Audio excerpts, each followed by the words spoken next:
Assalamualaikum warahmatullahi wabarakatuh. Kami dari kelompok 1 akan mempresentasikan hasil diskusi kami mengenai penerapan internal control over financial reporting atau e-comper pada PT Bank Tabungan TBK atau Bank BTN. Dan ini merupakan bagian proyek dari mata kuliah dari akuntansi.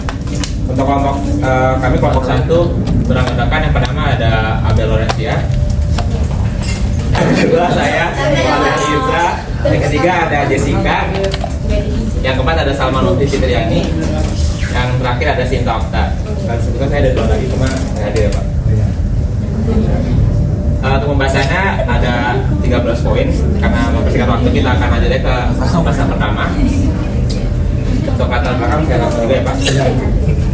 Baik,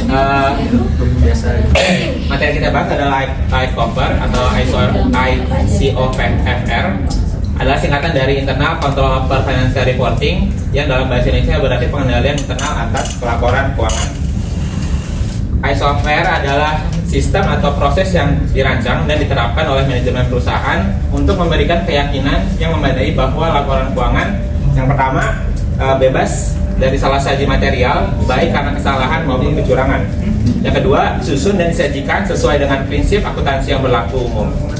Yang ketiga, dapat dipercaya oleh pemangku kepentingan seperti investor, regulator, dan auditor. Selanjutnya kita akan membahas tujuan ICOFR. Tujuan utama ICOFR adalah untuk menciptakan sistem yang mampu mendeteksi dan mencegah kesalahan yang bisa merusak keandalan laporan keuangan. Yang pertama ada meningkatkan akurasi laporan keuangan, yang kedua ada mencegah fraud dan kecurangan, yang ketiga ada memenuhi kewajiban regulasi, yang keempat ada meningkatkan kepercayaan investor. Lalu untuk tantangannya, yang pertama ada kompleksitas bisnis, yang kedua ada kompleksitas perlakuan akuntansi, yang ketiga ada kesiapan sumber daya manusia atau SDM itu sendiri. Selanjutnya kita akan masuk ke keterbatasan ICOFR. Salah dalam pertimbangan, terkadang manajemen dan personal lainnya dapat melakukan pertimbangan yang buruk dalam membuat keputusan bisnis. Yang kedua ada gangguan hambatan dalam melaksanakan pengendalian dapat terjadi karena adanya gangguan ketika personel salah satu memahami instruksi atau membuat kekeliruan akibat kecerobohan, kebingungan atau kelelahan. Yang ketiga ada kolusi. Kolusi merupakan sikap dan perbuatan tidak jujur dengan membuat kesepakatan secara tersembunyi dalam melakukan perjanjian yang disertai dengan pemberian uang atau fasilitas tertentu sebagai prinsip agar segala urusannya menjadi lancar. Yang keempat ada pengabaian dalam manajemen. Manajemen dapat mengesampingkan kebijakan atau prosedur tertulis untuk tujuan tidak sah. Yang kelima ada biaya atau manfaat. Biaya pengendalian internal suatu entitas harusnya tidak melebihi manfaat yang diharapkan untuk diperoleh. Selanjutnya kita akan bahas mengenai manfaatnya. Manfaat internal control over financial reporting adalah sebagai berikut. Yang pertama ada meningkatkan akurasi laporan keuangan, meningkatkan kanal laporan keuangan, ketiga meningkatkan efisiensi, dan keempat meningkatkan kepercayaan investor. Berikutnya ada regulasi ICOFR. Yang pertama ada Sarbanes-Oxley Act atau SOX di USA. SOX mewajibkan perusahaan publik untuk memiliki sistem pengendalian internal yang efektif atas pelaporan keuangan. Yang kedua ada COSO atau Committee of Sponsoring Organization. COSO menyediakan framework untuk pengendalian internal yang efektif termasuk ICOFR. Yang ketiga ada standar akuntansi pemerintah atau SAP. Di Indonesia, SAP mewajibkan pemerintah untuk memiliki sistem pengendalian internal yang efektif atas laporan keuangan. Yang keempat ada peraturan otoritas jasa keuangan atau OJK. Di Indonesia, OJK mewajibkan perusahaan terdaftar di Bursa Efek untuk memiliki sistem pengendalian internal yang efektif atas laporan keuangan. Yang kelima ada standar internasional. Standar internasional seperti International Financial Reporting Standards atau IFRS dan International Organization for Standardization atau ISO juga menyediakan pedoman untuk pengendalian internal dan pelaporan keuangan. Next. Yang berikutnya, kerangka kerja utama SOFR. Sebuah sistem pengendalian internal yang efektif harus didasarkan pada kerangka kerja yang terstruktur.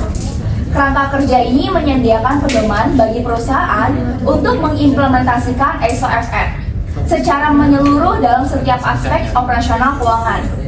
Berikut adalah beberapa kerangka kerja utama yang umum digunakan dalam penerapan SOFR.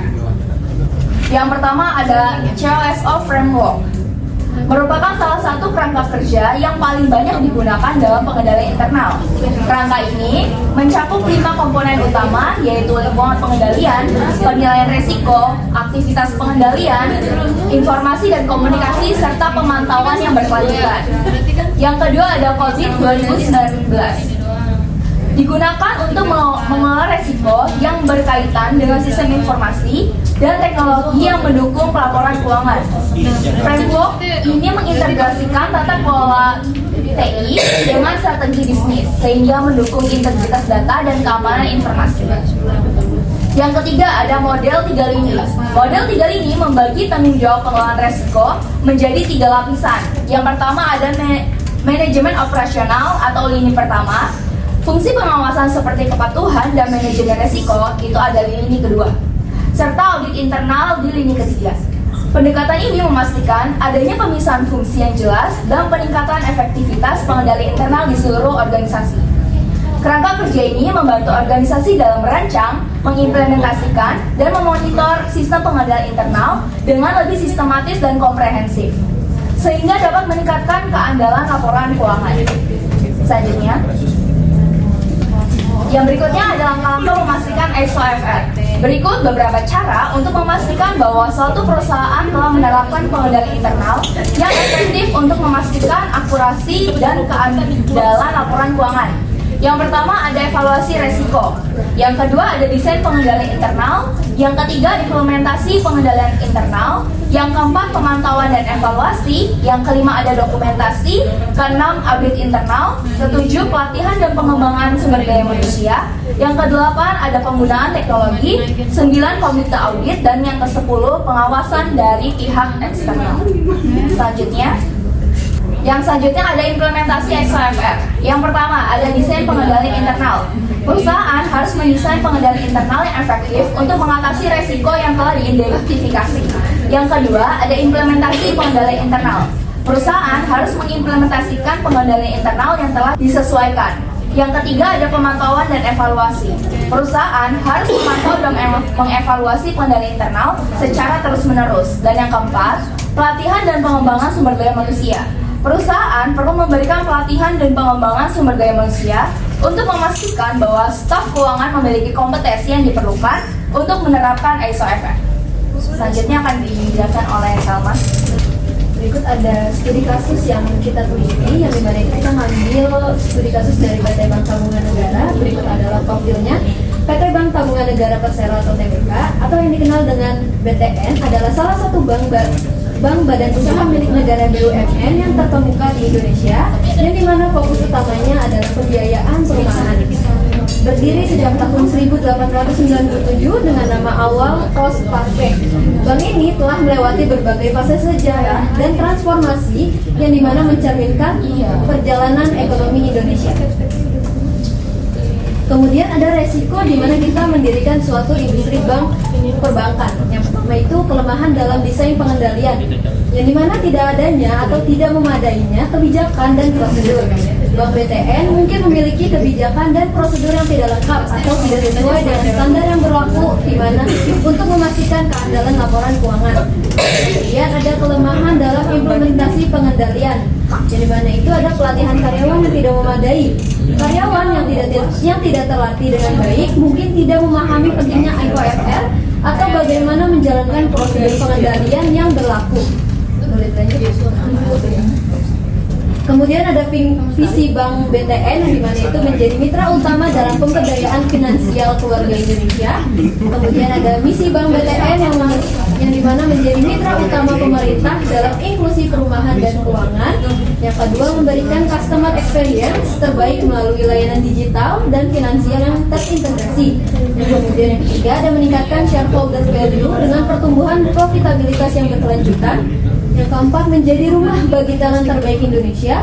Yang kelima, menerapkan praktik tata kelola perusahaan yang baik dan inovasi bisnis berkelanjutan untuk kesejahteraan masyarakat dan pelestarian lingkungan. Kemudian ada tahapan diagnostis review ICOFR BTN.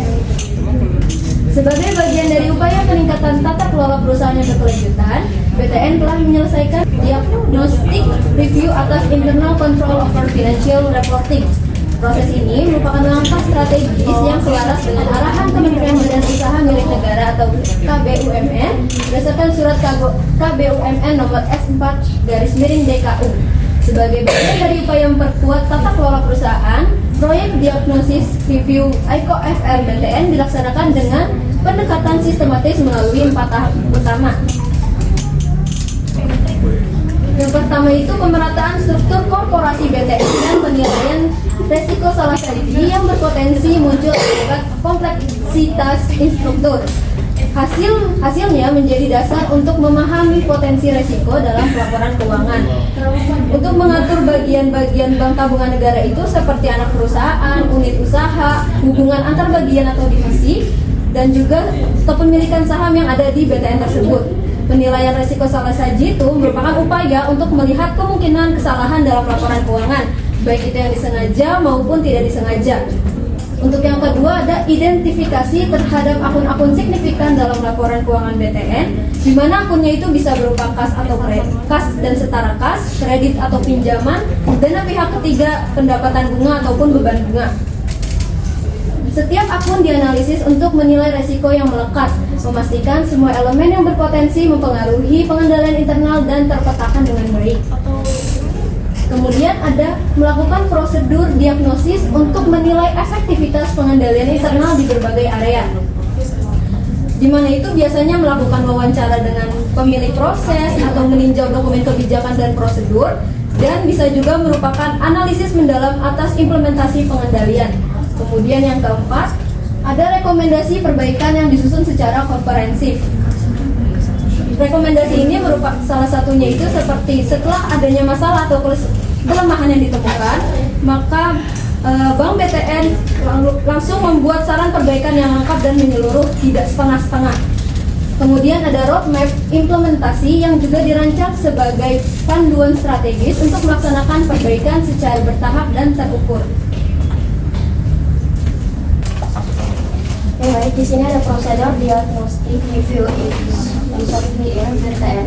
Itu dalam pelaksanaan diagnostik review atas internal control over financial reporting atau ICOFR BTN mengidentifikasikan 13 area kunci sebagai fokus utama yang mencakup FIT level control, IT general control, serta proses di bidang keuangan, kredit, treasury, dan fungsi SDM. Proses ini dirancang untuk memberikan penilaian menyeluruh terhadap efektivitas pengendalian internal di berbagai lini operasional bank. Di sini juga dapat ada workflow, konfirmasi, peninjauan dokumen, dan identifikasi area yang perlu ditingkatkan. Nah, ini untuk laporan keuangannya bisa dibuka, Pak ya?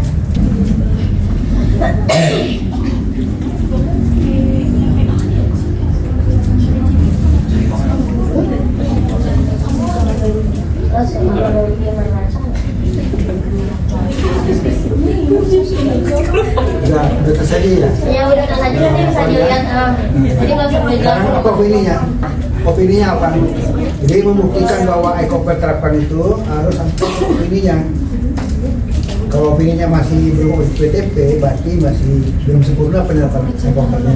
Kalau belum diaudit, itu Ya, ya belum Jadi diaudit. keterangannya belum diaudit, Pak. Berarti apa namanya? Ya belum mulai ya. Iya.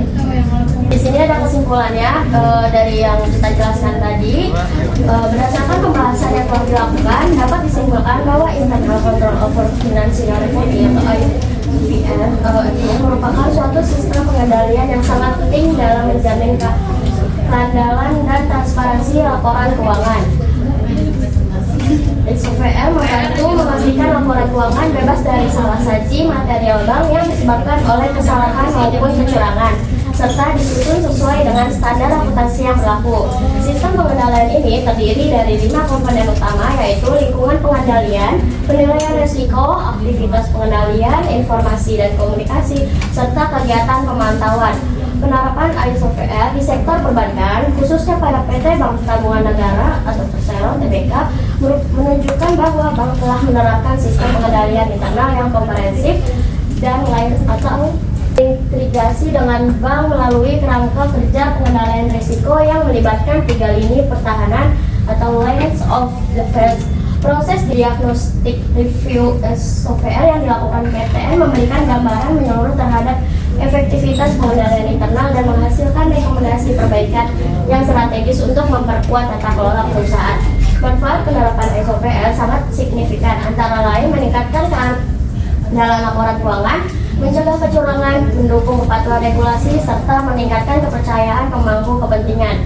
Namun, tantangan dalam implementasi SOVR seperti kompleksitas transaksi, keterbatasan sumber daya, dan ancaman keamanan siber perlu diantisipasi secara serius agar sistem pengendalian dapat berjalan efektif dan berkelanjutan.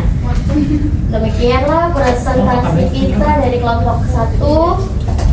Semoga materinya bermanfaat. Selamat sore, Assalamualaikum. Oke, terima kasih.